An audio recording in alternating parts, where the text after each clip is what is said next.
இந்த டாபிக் நான் பேசுறதுக்கு முன்னாடி ஒரு சின்ன டிஸ்க்ளைமர். யாராவது நீட் ரிப்பீட் பண்ணிக்கிட்டு கரண்ட்லி இருந்தீங்கன்னா தயவு செஞ்சு இந்த வீடியோ பார்க்காதீங்க. டேம் ஷூர் இந்த வீடியோ வந்து உங்களை சாட்டிஸ்ஃபை பண்ணாது, மாறா உங்களுக்கு கஷ்டப்படுத்தும். ஸோ பெட்டர் நீங்க வந்து ஸ்கிப் பண்ணிட்டு போறது நல்லது. ஒரு 15 டேஸ்க்கு முன்னாடி நான் வந்து பிடிஎஸ்னா என்ன, பிடிஎஸ்க்கு ஸ்கோப் இருக்குதா இல்லையா, என்னென்னலாம் பிரைவேட் காலேஜஸ்ல நடக்குது, இந்த மாதிரி ஒரு டீட்டெயிலான எக்ஸ்பிளனேஷனோட ஒரு வீடியோ ரெடி பண்ணி அப்லோட் பண்ணியிருந்தேன். அந்த வீடியோஸ்க்கு கீழே கிட்டத்தட்ட 118 கமெண்ட்ஸ், விதவிதமா வித்தியாசமா நான் நினைச்சு பார்க்காத டவுட்ஸ் எல்லாம் நீங்க கேட்டீங்க. நான் எல்லாத்துக்கும் ஆன்சர் பண்ணேன். அதுல அந்த வீடியோ கீழே என்கிட்ட கேட்ட ஒரு ரொம்ப என்ன பாதிச்ச 2-3 கமெண்ட்ஸ் என்னன்னு வாசிச்சு காமிக்கிறேன். ஃபர்ஸ்ட் ஒரு பையன், அந்த பையன் பேரு வந்து அபிஷேக் சம்திங் அப்படிங்கிற ஒரு ஐடியில இருந்து என்ன கொஸ்டின் கேட்டிருக்காங்கன்னா, ஆனா I have a chance of getting BDS in government college. Shall I join it or I take another drop to take MBBS? நல்லா கவனிக்கணும். Already 2 times repeated.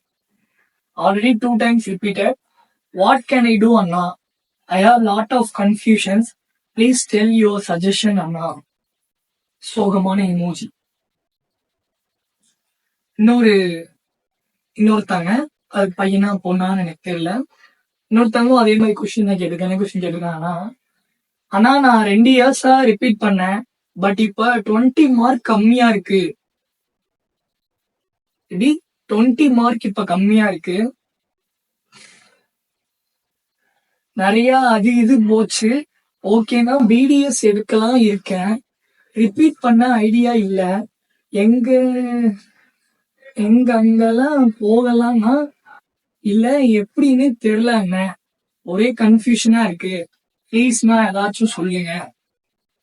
அவங்க டைப் பண்ணிக்க சில வேர்ட்ஸ் எனக்கு புரியல, ஆனா சொல்ல வருது இதுதான். ஸோ 2 டைம்ஸ் ரிப்பீட் பண்ணியிருக்காங்களாம். ஆனா இந்த வாட்டி மார்க் வந்து 20 மார்க் அவங்களுக்கு கவர்மெண்ட் சீட்ல மிஸ் ஆகுற மாதிரி இருக்கு. ஸோ என்ன பண்றதுன்னே தெரியல, கன்ஃபியூஷனா இருக்கு. ப்ளீஸ்னா ஏதாச்சும் சொல்லுங்கண்ணா அப்படின்னு கேட்டிருக்காங்க. இந்த வீடியோ யார் பார்க்கலாம் அப்படின்னா, நான் ரிப்பீட் பண்ண போறேன், கவுன்சிலிங் அட்டன் பண்ண போல, நான் வந்து ரிப்பீட் பண்ண போறேன் அப்படின்னு நினைச்சிட்டு யாராவது இருந்தீங்கன்னா கண்டிப்பா இந்த வீடியோ பார்த்துட்டு நீங்க ரிப்பீட் பண்ண போறேன். உள்ள ஆல்ரெடி இருக்கிறவன இந்த வீடியோ பார்க்காதீங்க. ஆனா ரிப்பீட் பண்ண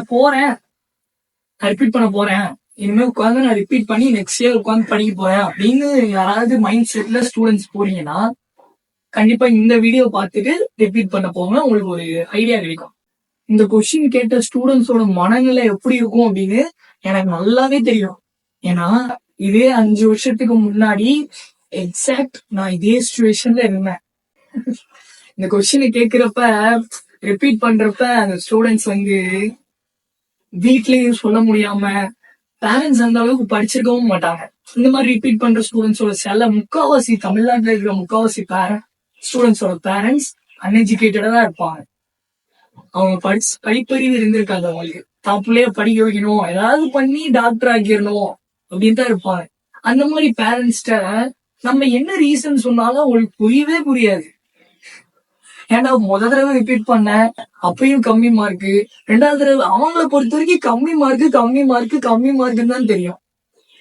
அப்ப அந்த விஷயத்தெல்லாம் ஹேண்டில் பண்ணி வீட்டுல பேரண்ட்ஸையும் சமாளிச்சு, சொசைட்டிய சமாளிச்சு, உன் கூட படிக்கிற பசங்க எல்லாம் ஏதாவது ஒரு ஜாப்ல இருப்பானுங்க, ஏதாவது ஒரு காலேஜ் சூஸ் பண்ணி 2nd இயர் 3rd இயர்னு படிச்சுட்டு இருப்பாங்க.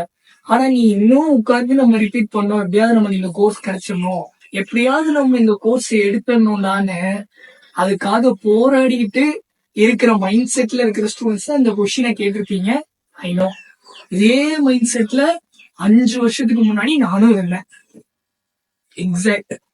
வீட்டை எப்படி சமாளிக்கிறது, வீட்டுல எப்படி புரிய வைக்கிறது, ஃபீஸ் எப்படி கட்டுறது, அடுத்த 1 இயர் ரிப்பீட் பண்ணனா நான் எங்க போறது அந்த காசுக்கு, எல்லா சிச்சுவேஷனையும் நான் வந்து ஹேண்டில் பண்ணிருக்கிறேன்.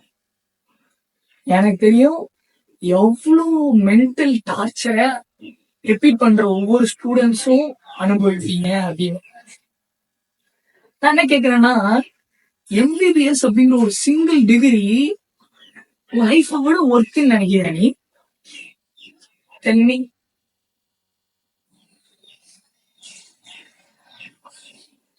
சான்ஸே கிடையாது. இப்போ 2 இயர்ஸ் நீ ரிப்பீட் பண்றேன்னு வச்சுக்கவேன், ரிப்பீட் பண்ணி கிடைக்கல. இப்ப 2 வருஷம் ரிப்பீட் பண்ணி கிடைக்காம நீ அகைன் 1 இயர் நீ ரிப்பீட் பண்ணி படிச்சு சப்போஸ் உனக்கு கிடைச்சதுன்னா ஓகே. எப்படி சப்போஸ் 2 வருஷம் ரிப்பீட் பண்ணிட்டேன், உனக்கு கிடைக்கல, அந்த கொஸ்டின் கேட்ட ஸ்டூடெண்ட்ஸ்க்கு நான் ஆன்சர் பண்ற மாதிரி சொல்றேன்.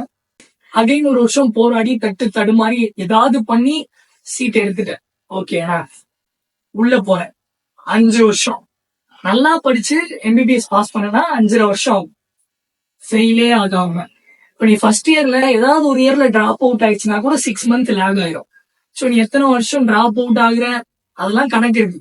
சரி அதை கூட விட்டுறேன், நீ நல்லாவே படிச்சு வெறித்தனமா படிச்சு உள்ள போயிடுற, 5 வருஷம் நல்லா கிளியர் பண்ணிட்டு வெளியே வந்துடுற. வெளியே வந்தோடனே நீ என்ன லட்சக்கணக்கில் சம்பாதிக்க முடியும்னு நினைக்கிறியா? என்ன நினைக்கிறீங்க? எம்பிபிஎஸ் முடிச்சிட்டீங்க, ஆல்ரெடி உங்க வருஷத்துல 12th முடிச்சு 2 வருஷம் நீட்டை ரிப்பீட் பண்ணி உன் லைஃப்ல 2 வருஷத்தை தொலைச்சு எம்பிபிஎஸ் அதுக்கப்புறம் ஜாயின் பண்ணி அதுக்கப்புறம் ஒரு 5 வருஷம் 5.5 வருஷம் 6 வருஷம் வச்சுக்கவேன், 6 வருஷம் படிச்சு முடிச்சு வெளியே வந்துட்டேன். நீ வரதுக்கு 6 வருஷம் ஆயிரும். 6 வருஷம் வெளியே வந்துட்டேன், 5 வருஷம் 6 வருஷம் ஆயிரும். 6 வருஷம் வெளியே வந்துட்டேன். தென் கூட்டி கழிச்சு பாரு எவ்வளவு வருஷம்னு. 2 வருஷம் நீட் ரிப்பீட் பண்ணிருக்கியா? 5 வருஷமா 5.5 வருஷமா? 6னே வச்சுக்கவேன், 6 இங்க 2னா 8 வருஷம். 8 வருஷம் முடிச்சுட்டு நீ வெளியே வந்தோடனே நீ நினைக்கிற மாதிரி உனக்கு எவ்வளவு சேலரி கிடைக்கும்னு நினைக்கிறேன்? சொல்லு ப்ரோ, எவ்வளவு சேலரி எதிர்பார்க்கிற? 8 வருஷம் உங்க லைஃப்ல தொலைச்சிருக்கல. எவன் என்ன சொன்னாலும் சாக்ரிஃபைஸ் பண்ணாம இந்த டிசிஷன்லாம் எடுக்கவே முடியாது. அதனால நான் அடிச்சு சொல்லுவேன், கண்டிப்பா நீ இப்போ வந்தனா கண்டிப்பா நீ நிறைய விஷயத்த நீ சாக்ரிஃபைஸ் பண்ணிட்டு தான் உள்ள வருவ. அது எனக்கு நல்லாவே தெரியும். இவ்வளவு விஷயத்த நீ சாக்ரிஃபைஸ் பண்ணிட்டு உள்ள வந்து இப்ப 8 வருஷம் படிக்கிறல்ல, படிச்சு முடிச்சுட்டு வெளியே போய் நீ என்ன பண்ணுவ நினைக்கிற? எவ்வளவு சம்பாதிக்கலாம் நினைக்கிற? சொல்ல, எவ்வளவு சம்பாதிப்ப? எம்பிபிஎஸ் என்ன அளவுன்னு தெரியல, எனக்கு கன்ஃபார்மா தெரியல. எம்பிபிஎஸ் ஐ திங்க் ஒரு 40,000, நான் வந்து ஹையஸ்ட் வைக்கிறேன் 40,000 48,000. எம்பிபிஎஸ் டிகிரி முடிச்ச உடனே நீ வெளியே போய் சம்பாதிக்கிறது 48,000, மிஞ்சி போனா 48,000. 50,000க்கு மேல எல்லாம் நான் எனக்கு தெரிஞ்சு நான் யார்ட்டையும் கேள்விப்பட்டதே இல்லை.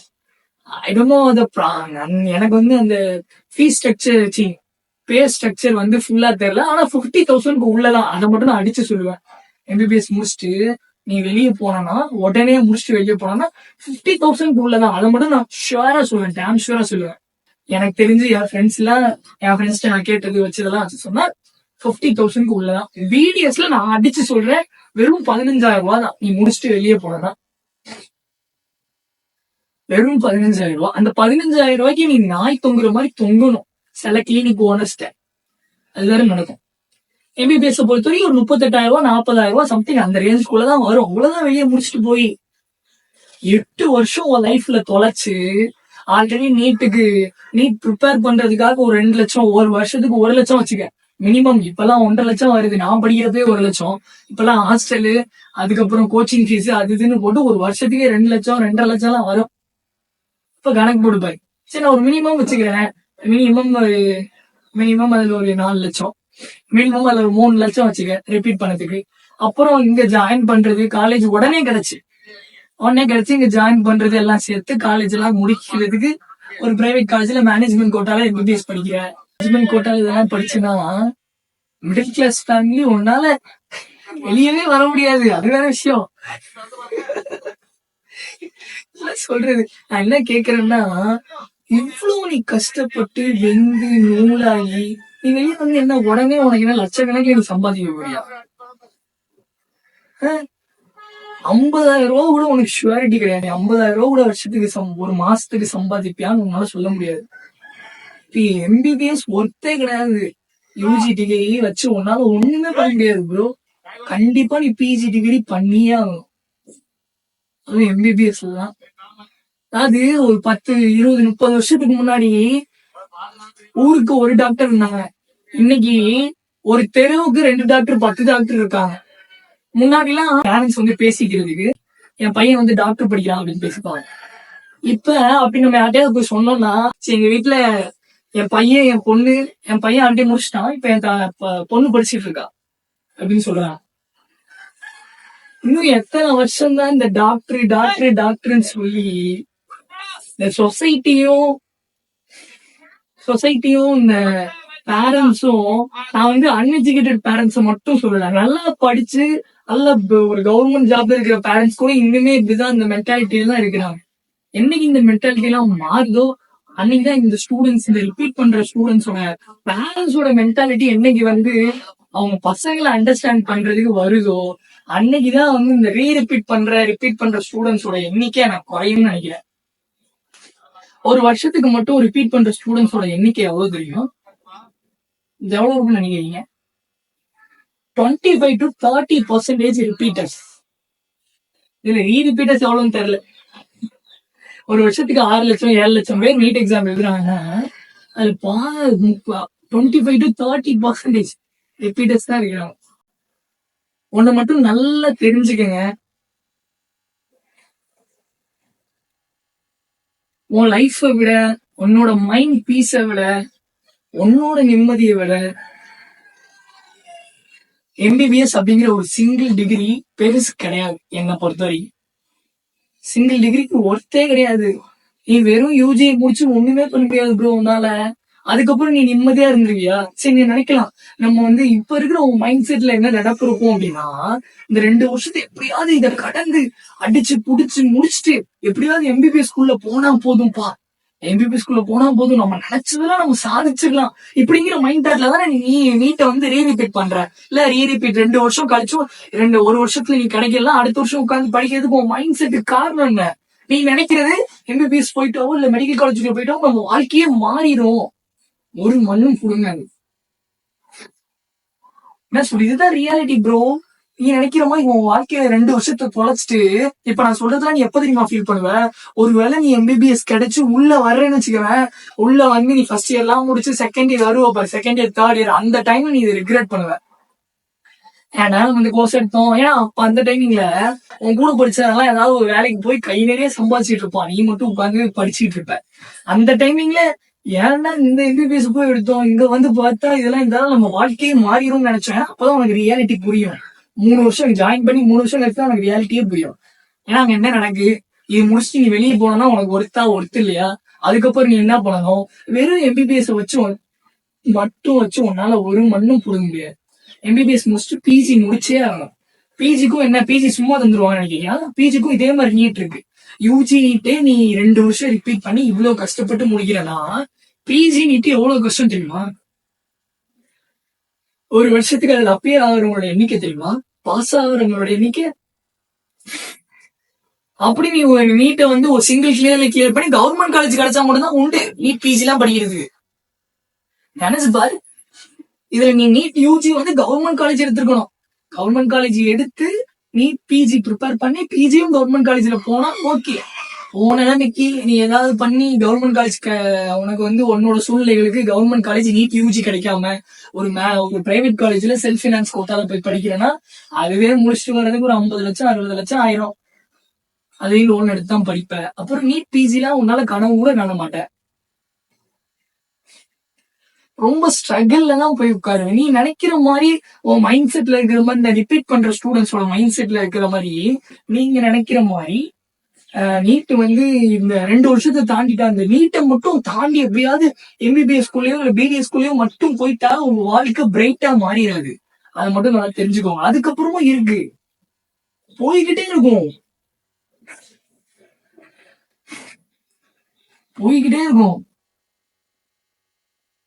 சரி, ஃபைனலா என்னதான் அஜய் சொல்ல இப்பெல்லாம் சொல்லி எங்களை பயமுறுத்துறியா அப்படின்னு கேட்டனா, ப்ரோ நான் வந்து பயமுறுத்தல ப்ரோ, ரியாலிட்டியை எக்ஸ்பிளைன் பண்றேன் ப்ரோ. இந்த விஷயத்தையும் தெரிஞ்சுக்கிட்டு ரிப்பீட் பண்ண போங்கன்னு நான் சொல்ல வரேன் ப்ரோ. சோ நீங்க நினைக்கிற மாதிரி அவ்வளவு ஈஸி கிடையாது. இங்க வந்து லட்சக்கணக்கில் நீங்க வந்து சம்பாதிக்கலாம் முடியாது. இந்த ஒரு டிகிரி மட்டும் முடிச்சுட்டு அதுக்கப்புறம் நீ பிஜி பண்ணணும், அது ஒரு 3 வருஷம். கணக்கு போட்டு பாரு.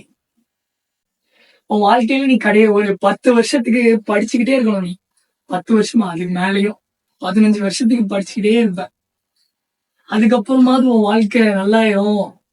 நீ இவ்வளவுத்தையும் நீ நல்லாயிரும்னு நினைச்சனா அதுலயும் ஏதாவது ஒரு சுச்சுவேஷனுக்கு ஏதாவது ஒண்ணு வந்து நிற்கும். எல்லாம் நான் என்ன சொல்ல வரேன் அப்படின்னா, இவ்வளோத்தையும் சாக்ரிஃபைஸ் பண்ண தயாரா இருந்த அப்படின்னா உன் லைஃப்ல இத்தனை வருஷத்தை சாக்ரிஃபைஸ் பண்ண தயாரா இருக்கிற, ஃபேமிலி பேக்ரவுண்ட் இருக்குது அப்படின்னு தோணுச்சுன்னா அதெல்லாம் கரெக்டா இருக்குதுன்னு ரெடி பண்ணிட்டு நீட் ரிப்பீட் பண்ண போனேன். ஏன் இதை நான் இவ்வளோ ஸ்ட்ரகிளா சொல்றேன் அப்படின்னா, இன்னும் சில பேரண்ட்ஸ் எல்லாம் வந்து இருப்பாங்க. பேரண்ட்ஸோட மென்டாலிட்டி எப்படி இருக்கும்னா, என்னத்த ரிப்பீட் பண்றேன்னு சொல்றான், ஆனா வந்து மார்க் ஒவ்வொரு வருஷமும் கம்மின்னு சொல்றானே, என்னத்த படிக்கிறானா படிக்கலையான்னு கேட்பாங்க. அப்படி இருக்கிற பேரண்ட்ஸ் நான் ஒன்னே சொல்றேன். இது வந்து ஒரு பொண்ணு, இந்த பொண்ணு எனக்கு மெசேஜ் பண்ணி இன்ஸ்டாகிராம்ல எனக்கு மெசேஜ் பண்ணி, ஆனா நான் இந்த மாதிரி இந்த வருஷம் நான் வந்து மொத்தம் 3 வருஷம் நீட் எழுதிருக்கேன். 3 வருஷம் நீட் எக்ஸாம் எழுதிருக்கேன். ஃபர்ஸ்ட் வருஷம் வந்து 300 மார்க் 12th முடிச்சுட்டு, 2வது வருஷம் ஒரு வருஷம் ரிப்பீட் பண்ணி 560 மார்க் நீட் எடுத்திருக்கா. தென் அகைன் ஒரு வருஷம் இந்த வருஷம் ரிப்பீட் பண்ணி இந்த வருஷம் எக்ஸாம்ல 460 மார்க் எடுத்திருக்கா. இந்த 3 வருஷமும் அந்த பொண்ணுக்கு பிடிஎஸ் கவர்மெண்ட் காலேஜ் கூட கிடைக்கல. அவளோட எய்ம் வந்து எம்பிபிஎஸ் கவர்மெண்ட் காலேஜ் கிடையாது, பிடிஎஸ் கவர்மெண்ட் காலேஜ். இந்த பொண்ணுக்கு அறிவு இல்லையா? நான் என்ன கேக்குறேன், இந்த பொண்ணுக்கு அறிவு இல்லையான்னு கேக்குறேன். அந்த பொண்ணு வந்து ஒரு குறிப்பிட்ட கேஸ்ட், அந்த கேஸ்ட்ல அந்த பொண்ணு இருக்கிறாங்கிற ஒரே காரணத்துக்காக அந்த பொண்ணுக்கு சீட் கிடைக்கல. அந்த பொண்ணுக்கு நாலேஜ் இல்லையா? சொல்லுங்க. அந்த பொண்ணுக்கு நாலேஜ் இல்லையா? 560 மார்க் எடுத்திருக்கா போன வருஷம் கொஸ்டின் பேப்பர் ஈஸி, அதனால 560 மார்க் ஈஸினா அந்த கொஸ்டின் பேப்பர் அட்டென்ட் பண்ணி அந்த ஸ்ட்ரகிள கோ த்ரூ பண்ணி அந்த ப்ரெஷரை ஹேண்டில் பண்ணி 560 மார்க் எடுக்கிறது அவ்வளவு ஈஸியான மேட்டர் இல்ல ப்ரோ. எவ்வளவு கஷ்டம்னு எனக்கு தெரியும். 560 மார்க் எடுத்திருக்கிறா அந்த பொண்ணு, கிடைக்கல. பிடிஎஸ் காலேஜ் கூட கிடைக்கல அந்த பொண்ணுக்கு. அகைன் 1 இயர் ரிப்பீட் பண்ணி இந்த வருஷமா எழுதியிருக்கிறா 460 மார்க். ரீசன், இந்த வருஷம் கொஸ்டின் பேப்பர் எல்லாம் ரொம்ப டஃப். அதனால போன வருஷம் 560 மார்க் எடுத்தவன் இன்னைக்கு 460 மார்க் தான் எடுத்திருக்கா. அவன் மண்டையில அறிவு இல்லையா? அவன் நல்லா படிக்காத பொண்ணா? சொல்லுங்க. என்னெல்லாம் கேட்டீங்கன்னா பேரண்ட்ஸ் தான் ரொம்ப சப்போர்ட் பண்ணுவாங்க இந்த மாதிரி விஷயங்கள்ல. பசங்களை அண்டர்ஸ்டாண்ட் பண்ண கத்துக்கோங்க. இந்த இந்த கண்டிஷன்ல இந்த பொண்ணுக்கு என்ன சொல்லுவீங்க நீங்க? இந்த சொசைட்டி வந்து என்ன சொல்லும்? அவன் நம்பிக்கையை தப்புன்னு சொல்லுமா? சொல்லுங்க. எப்படியாவது ரிப்பீட் பண்ணி நம்ம ஒரு நல்ல கவர்மெண்ட் காலேஜ் சூஸ் பண்ணணும் அப்படின்னு நினைக்கிற அவன் நம்பிக்கையே இந்த சொசைட்டி தப்புன்னு சொல்லுமா? இல்ல இருக்கிற இந்த ரிசர்வேஷன், இந்த டைப் ஆஃப் இந்த சிஸ்டத்தை தப்புன்னு சொல்லுமா அந்த சொசைட்டி? இல்ல யார தப்புன்னு சொல்லணும் இந்த சொசைட்டி? அவன் என்ன பண்ணா? உடனே இப்ப கமெண்ட் பாக்ஸ்ல இந்த ரிசர்வேஷனுக்கு அகைன்ஸ்டா நான் பேசிட்டேன் அப்படின்னு வந்து கறி ஊத்துறதுக்கு வந்துடாதீங்க அசாங்களா. சொல்லுங்க. என்ன என்ன என்ன யார் மேல தப்பு? போன வருஷம் 560 மார்க் எடுத்திருக்கிறா, அவளுக்கு அறிவு இல்லையா? அவளுக்கு திறமை இல்லையா? சொல்லுங்க. ஆனா ஏன் நீட் இல்லையா? ஆனா ஏன் டென்டல் கவர்மெண்ட் காலேஜ் கூட கிடைக்கல? ஏன் கிடைக்கல? ஒரு பெரிய பாலிடிக்ஸ். நான் என்ன சொல்ல வரேன்னா, பேரண்ட்ஸ் அண்டர்ஸ்டாண்ட் பண்ணுங்க. அந்த பொண்ணுக்கு அறிவு இல்லாமலாம் இல்ல, அவ தன்னால எவ்வளவு முடியுமோ அவ எஃபோர்ட் போட்டு பண்ணிருக்கிறா. ஆனா சூழ்நிலை எல்லாமே அவளுக்கு தகுந்த மாதிரி அமையல. அதுதான் இங்க உண்மை. கொஸ்டின் பேப்பர் இயர் வைஸ் மாறும். ஒரு வருஷம் ஈஸியா இருக்கும், ஒரு வருஷம் டஃபா இருக்கும். லாஸ்ட் இயர் கொஸ்டின் பேப்பர் ஈஸியா எடுத்திருக்கு, 560 மார்க் எடுத்திருக்கா. ஆனா அந்த 560 மார்க்கும் அவளுக்கு சீட் கிடைக்கல. இந்த வருஷம் கொஸ்டின் பேப்பர் கஷ்டம், அதனால 460 மார்க் எடுத்திருக்கிறா. 460 மார்க் ஒன்றும் கம்மியான மார்க் இல்ல ப்ரோ, அதுவே நல்ல மார்க் தான் ப்ரோ. ஆனா இந்த மார்க் கூட டென்டல் அவள் வந்து அவளோட எய்ம் வந்து கவர்மெண்ட் மெடிக்கல் காலேஜ் இல்லை ப்ரோ, கவர்மெண்ட் டென்டல் காலேஜ். ஆனா அது கூட அந்த பொண்ணுக்கு கிடைக்கல. இப்போ அந்த பொண்ணோட ஐடியாவே இல்ல. அவ எவ்வளவு ப்ரெஷரு எவ்வளவு பெயினை ஹேண்டில் பண்ணிருப்பான்னு என்னால இமேஜின் கூட பண்ணி பார்க்க முடியல. அவ்வளவு பெயின், அவ்வளவு மென்டல் டார்ச்சர்ல இருக்கும் அந்த பொண்ணு. முக்காவாசி பசங்க வந்து ரீரிப்பீட் பண்றதுக்கு காரணமே என்னன்னு தெரியுமா? பேரண்ட்ஸ் தான். பேரண்ட்ஸ் நீங்க உங்க பசங்களை அண்டர்ஸ்டாண்ட் பண்ணி புரிஞ்சுக்கலன்னா வேற யாருமே புரிஞ்சுக்க முடியாது. அதனால ஃபர்ஸ்ட் நீங்க உங்க பசங்களை அண்டர்ஸ்டாண்ட் பண்ணி அவங்க என்ன பேச வராங்கிறத காது கொடுத்து கேட்டு அவங்க என்னத்த ஃபீல் பண்றாங்கிறத புரிஞ்சுக்க ட்ரை பண்ணுங்க. நீங்க புரிஞ்சுக்கிட்டு உங்க பசங்கள்ட்ட நீங்க ஃப்ரீயா பேசி அந்த மாதிரி ஒரு சுச்சுவேஷனை கொண்டு வராத வரைக்கும் ரிப்பீட் பண்ற ஸ்டூடெண்ட்ஸோட எண்ணிக்கை கூடிக்கிட்டே தான் இருக்கும்.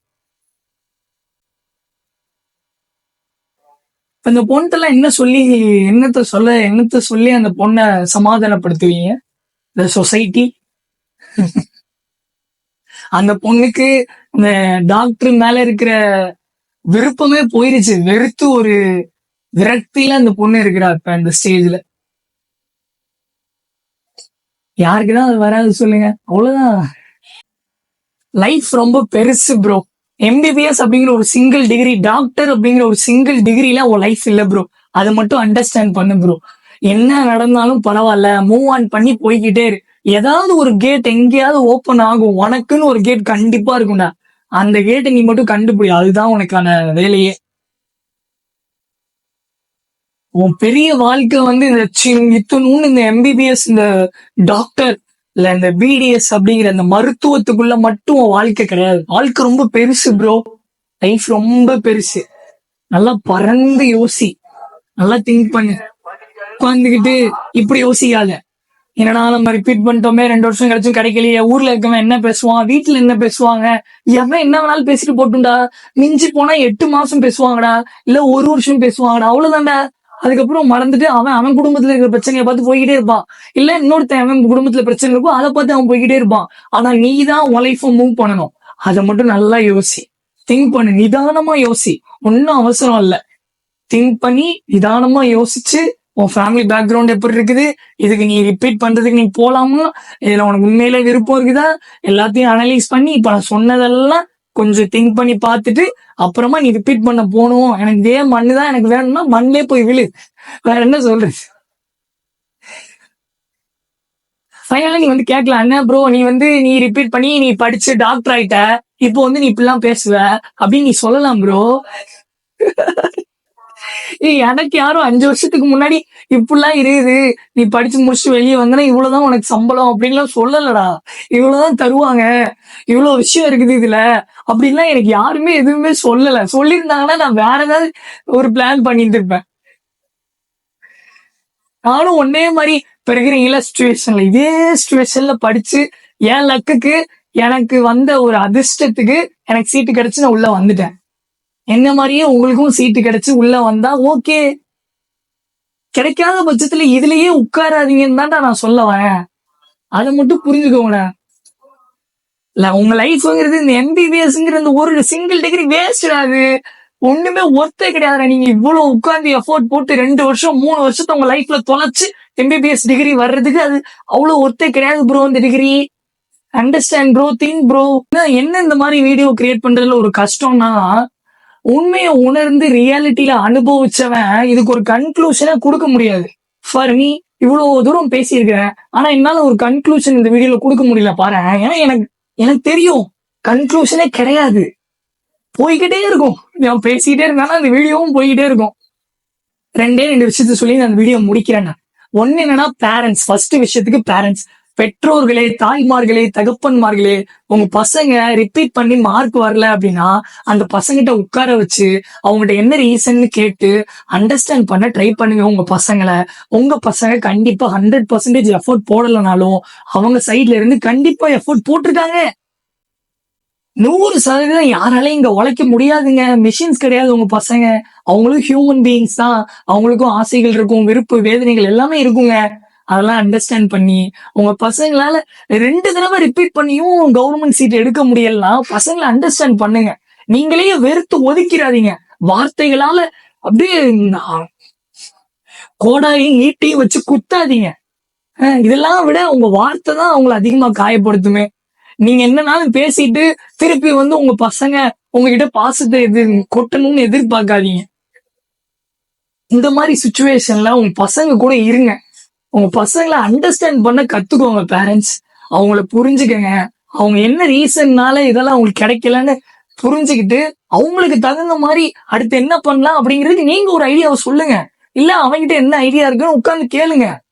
மோஸ்ட் ஆஃப் த ரிப்பீட்டர்ஸ் இல்ல ரிப்பீட்டர்ஸ் வந்து என்ன டிசிஷன்ல ரிப்பீட் பண்ணுவாங்கன்னா, எப்படி இந்த டிசிஷன் என் வீட்டுல சொல்ல போறேன், ஐயோ நான் கவர்மெண்ட் சீட் எடுக்கலையே, ஐயோ போச்சு அவ்வளவுதான், எங்க அப்பா அம்மா என்ன பண்ண போறாங்க, செத்த நான் வீட்டுல எப்படி நான் சொல்ல போற ரிசல்ட் வந்து இந்த பயம் தான் இருக்கும் பசங்களுக்கு. அந்த பயத்தை ஃபர்ஸ்ட் போக்குங்க. உட்கார்ந்து நீங்க ஃப்ரீயா பேசுங்க. எங்க நான் என்ன சொன்னாலும் எல்லா இந்தியன் பேரண்ட்ஸும் அப்படிதான் இருக்க போறீங்க. அதுதான் உங்க இந்திய பெற்றோர்களின் மனப்பான்மையே அதுதானே. அதை தாண்டி வெளியே வரமாட்டீங்களே. வந்து உட்கார்ந்து உங்க பசங்க கிட்ட ஃப்ரீயா பேச மாட்டீங்களே. எல்லா பேரண்ட்ஸையும் நான் அப்படி சொல்லல, ஆனா most of the Indian parents இப்படிதான் இருக்கிறாங்க. நிறைய பசங்க எவ்வளவு மென்டல் டார்ச்சர் அனுபவிக்கிறாங்க தெரியுமா? பெத்த பேரண்ட்ஸ் இதெல்லாம் சொல்ல முடியல, இதெல்லாம் ஷேர் பண்ண முடியல, அவங்க இதெல்லாம் அண்டர்ஸ்டாண்டே பண்ணிக்க மாட்டாங்கன்னு எவ்வளவு ஸ்டூடெண்ட்ஸ் யார்கிட்டயுமே சொல்ல முடியாம நரக வேதனை அனுபவிப்பாங்க தெரியுமா, ரிப்பீட் பண்ற ஸ்டூடெண்ட்ஸ்.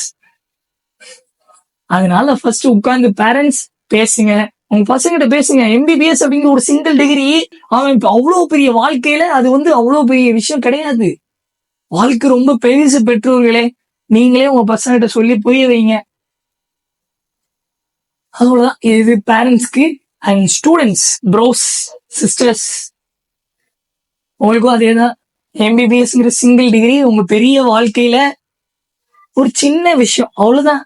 அதை போட்டு ரொம்ப பெருசா திங்க் பண்ணி கிடைக்கல அப்படின்னா அடுத்த விஷயத்த மூவ் பண்ணி போங்க ஃப்ரெண்ட்ஸ், போங்க ப்ரோஸ். வாழ்க்கை ரொம்ப பெருசு சகோதரர்களே. வைடா திங்க் பண்ணுங்க. ஏன்னா என்னால இந்த வீடியோல டிசிஷன் உங்களுக்கு கொடுக்க முடியல. என்ன டிசிஷன் நான் சொல்ல முடியும் சொல்லுங்க? நீ ரிப்பீட்டே பண்ணாதீங்க அப்படின்னு நான் சொன்னேன்னு வச்சுக்கிறேன், கமெண்ட் பாக்ஸ்ல கழிவு ஊத்துவானுங்க. உனக்குலாம் என்னடா எவனாவது எனக்கு என்னடா தெரியும்னு மட்டும் கமெண்ட் பாக்ஸ்ல கேட்டீங்க, செத்தீங்கடா. எவ்வளவு நரக வேதனையை அனுபவிச்சு இந்த டாக்டர் படிச்சு முடிச்சிருக்கிறேன்னு எனக்கு தான் தெரியும். அதெல்லாம் நினைச்சு பார்க்க கூடாது மெமரிஸ் அதெல்லாம். அதனால ரிப்பீட் பண்ற ஸ்டூடெண்ட்ஸ் யாராவது இந்த வீடியோ பார்த்து உங்களுக்கு ஒரு ஐடியா கிடைச்சிருக்கும். நான் அந்த விஷயத்த சொல்லல, ஆனா கண்டிப்பா அந்த ஐடியா உங்களுக்கு கிடைச்சிருக்கும். அதை ஃபாலோ பண்ணுங்க.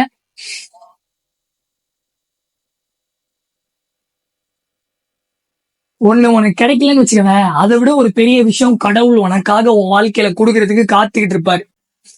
எல்லாமே நல்லபடியா நடக்கும் ப்ரோ. ஒரு விஷயம் நல்லா நடக்கலன்னு வாழ்க்கையே அப்படியே முடங்கி உட்கார்ந்துறாது ப்ரோ. கண்டிப்பா ஒரு ஹை பீக்கு நீயும் வருவ. என்ன அது கொஞ்சம் டைம் ஆகலாம், but it definitely will be change.